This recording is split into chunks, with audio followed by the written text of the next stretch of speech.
Hello বন্ধুরা, দিশাস kitchen and ট্রাভেলে সকলকে স্বাগত জানিয়ে শুরু করছি মোচার এক নতুন রেসিপি।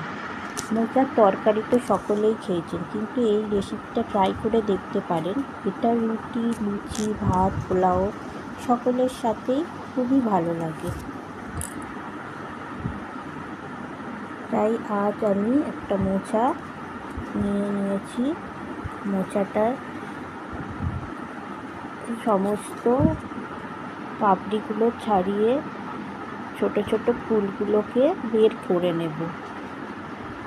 দেখুন, এইভাবে মোচার পাপড়িগুলোকে সমস্ত ছাড়িয়ে নিতে হবে।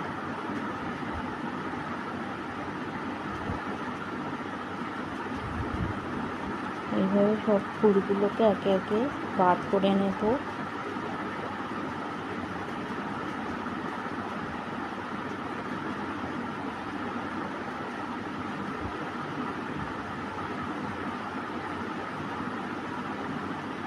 দেখুন, সব কটা আমি বার করে নিয়েছি। আর কিছুটা আমি নিচের দিকটার অংশটা কিছুটা রেখে দিয়েছি। এই পাপড়িগুলোকে বার করে নিয়ে দেখুন, একটা আঁশের মতো অংশ দেখতে পাওয়া যাচ্ছে। এই আঁশের মতো অংশটা ও একটা শীষের মতো মোটা অংশ, সেটাকে তুলে ফেলে দিতে হবে। ফেলে দিয়ে মোচাগুলোকে ছোট ছোট কুচি কুচি করে কেটে ফেলতে হবে। দেখুন, এইভাবেই করতে হবে। অনেকে মোচা কাটা শক্ত এই বলে মোচা কোনো রেসিপি বানাতে চায় না। তো দেখুন, এইভাবে করতে থাকলে, দেখিয়ে দিচ্ছি, দেখুন এইভাবে করতে থাকলে আপনারাও ঘরে করে নিতে পারবেন। দেখুন, এই যে পাতলা আঁশের মতো অংশ, শীষটা তুলে ফেলে দিতে হবে। প্রত্যেকটা এইভাবে ফেলে দিয়ে তারপর ছোট ছোট কুচি করে কেটে নেব।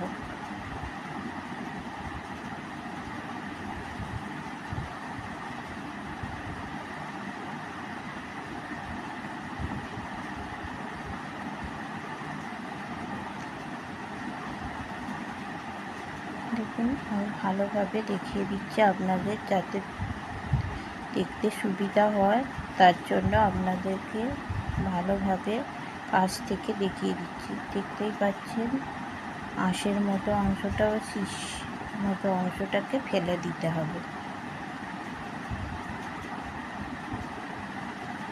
এবার আমি এইগুলো সব ফেলে দেওয়া হয়ে গেছে। এবার ছোট ছোট কুচি করে পুরো পাপড়িগুলোকে কেটে নেব।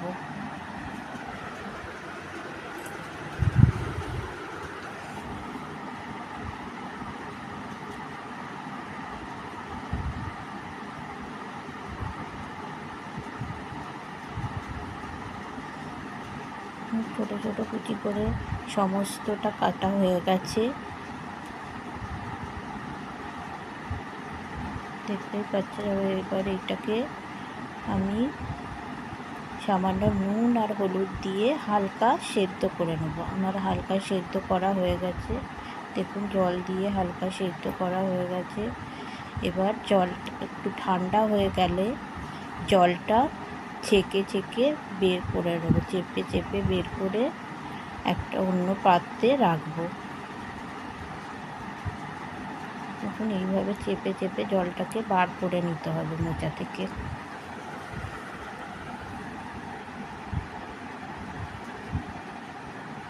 আমার সবটা হয়ে গেছে।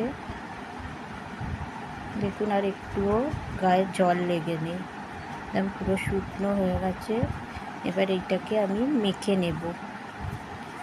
তার জন্য দেখুন, আমার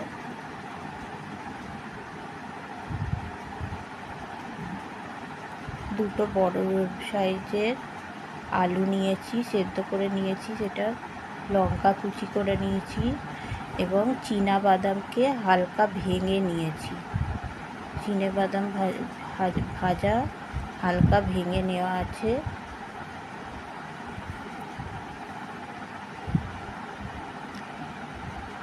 এবার আলু সেদ্ধগুলো, সবকটা আলু সেদ্ধ,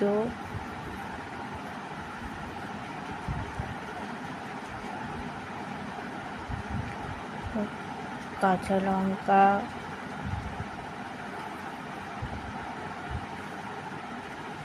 কাঁচা লঙ্কা কুচিগুলো এবং ভাজা বাদাম, হালকা ভেঙে রাখা ভাজা বাদামটা দিলাম, দিয়ে একসঙ্গে মেখে নেব। মেখে এবার কিছু গুঁড়ো মশলা দিতে হবে। এর মধ্যে আছে হলুদ, নুন,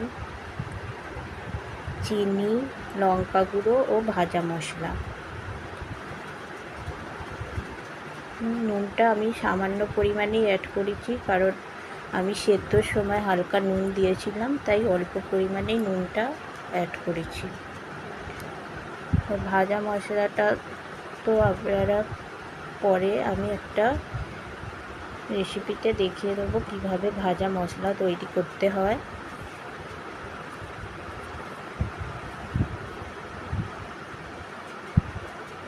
এবার সবকটাকে একসঙ্গে এবার কিছুটা বাইন্ডিংয়ের জন্য আমি 2 চামচ পরিমাণ বেসন দিয়ে দেবো।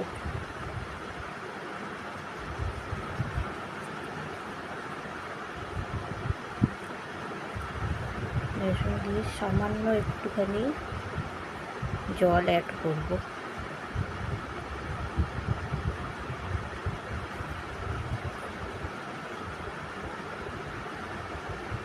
অ্যাড করে ভালোভাবে মেখে নেব। দেখুন মাখাটা খুব পাতলাও হবে না, খুব শক্ত হবে না, মোটামুটি একটা টেক্সচারে হবে। দেখুন এইভাবে এবার গোল গোল আকারে তৈরি করে নেব।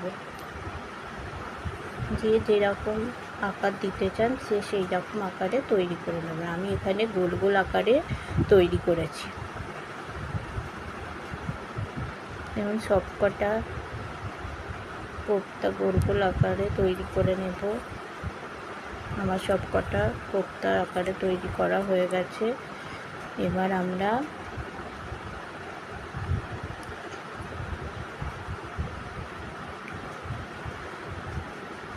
গ্যাস জ্বালিয়ে কড়া বসিয়ে দেব।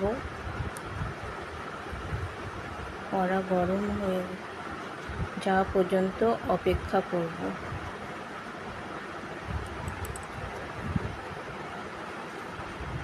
কড়া গরম হয়ে গেলে আমি রিফাইন তেল দিয়ে দেব। রিফাইন তেলে কোপ্তাগুলো সব কটা ভেজে নেব।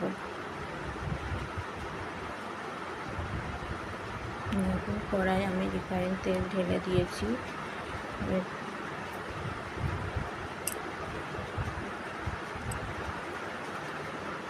এবার একে একে কোপ্তাগুলো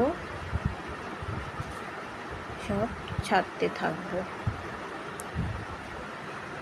এই সময় গ্যাসের আগুনটা খুব জোরে দেওয়া যাবে না, মাঝারি আঁচে এগুলো কোপ্তাগুলো ভেজে নিতে হবে।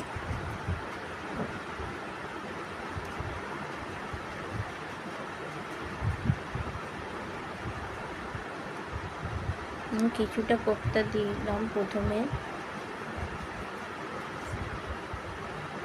দিয়ে একটু শক্ত হয়ে গেলে, এক পিঠটা লাল হয়ে গেলে অপর পিঠটা উল্টে দেব। দেখুন এইভাবে লাল লাল হয়ে গেলে অপর পিঠটা উল্টে দেব।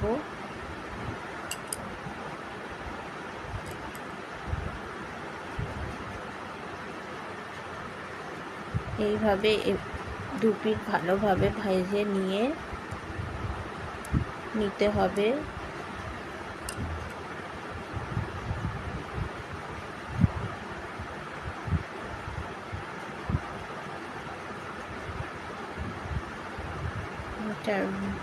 ভাজা হয়ে গেছে। এবার আমি এক একটা করে কোপ্তা সবকটাকে তুলে নেব। এবার আমি ওই তেলেই গোটা জিরে ও তেজপাতা ফোড়ন দেব।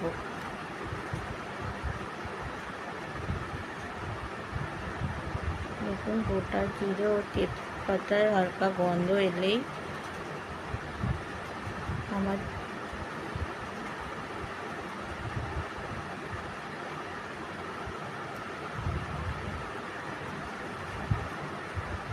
পেস্ট করে রাখা টমেটো দিয়ে দিলাম।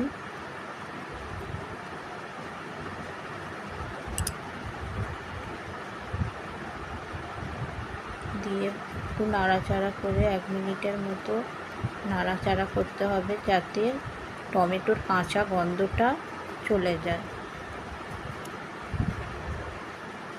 দেখুন আমার টমেটোর রঙটা কতটা চেঞ্জ হয়ে গেছে।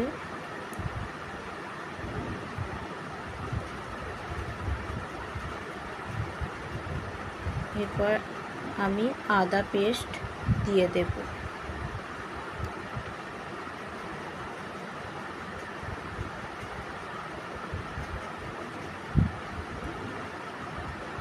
দিয়ে ভালোভাবে নাড়তে থাকবো।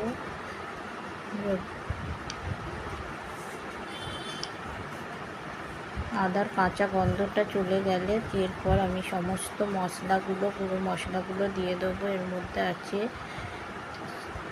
অল্প চিনি, নুন, লঙ্কা গুঁড়ো, হলুদ গুঁড়ো, জিরে গুঁড়ো, ধনে গুঁড়ো 1 চামচ, জিরে গুঁড়ো 1/2 চামচ ও কাশ্মীরি লাল লঙ্কার গুঁড়ো দিয়ে ভালোভাবে এটাকে ভাজতে থাকবো যাতে নিচে ধরে না যায়। তার জন্য সামান্য একটু জল দিয়ে দেব।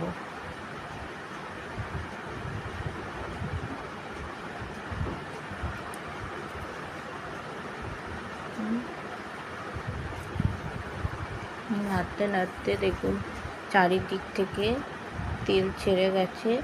এবার আমি জল ঢেলে দিলাম। একটু খুব কমও জল দেবো না, কারণ কোপ্তাগুলো না হলে জল সব শুষে নেবে। একটু সামান্য বেশি পরিমাণেই জলটা দিলাম।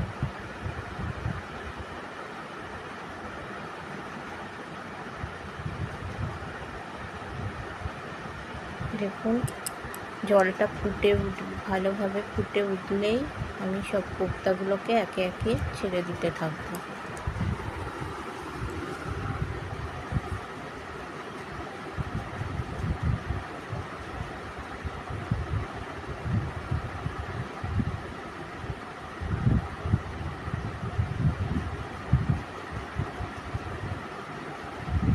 সমস্ত কোপ্তাগুলো আমার ছাড়া হয়ে গেছে। দেখুন ভালোভাবে ফুটে উঠলে, খুব বেশিক্ষণ ফোটানো যাবে না, 1-1.5 মিনিটের মতো ফুটে উঠলেই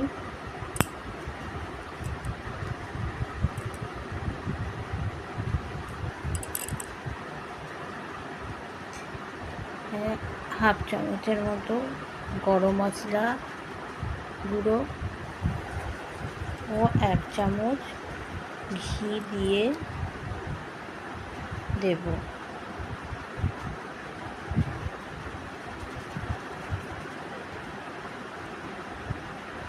এবার গ্যাস অফ করে এটাকে কিছুক্ষণ চাপা দিয়ে রাখবো।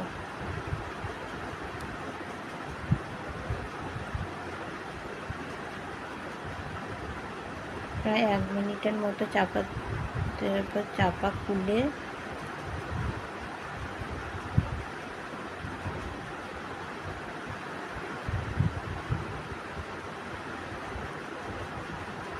আমি এটা একটা পাত্রে ঢেলে নিয়েছি। দেখুন আমার কত সুন্দর দেখাচ্ছে। অবশ্যই আপনারা বাড়িতে ট্রাই করে দেখবেন। খুব ভালো লাগলে কমেন্ট ও লাইক করতে ভুলবেন না। আর চ্যানেলটি যদি আমার ভালো লেগে থাকে তো অবশ্যই সাবস্ক্রাইব করবেন পরের ভিডিও দেখার জন্য।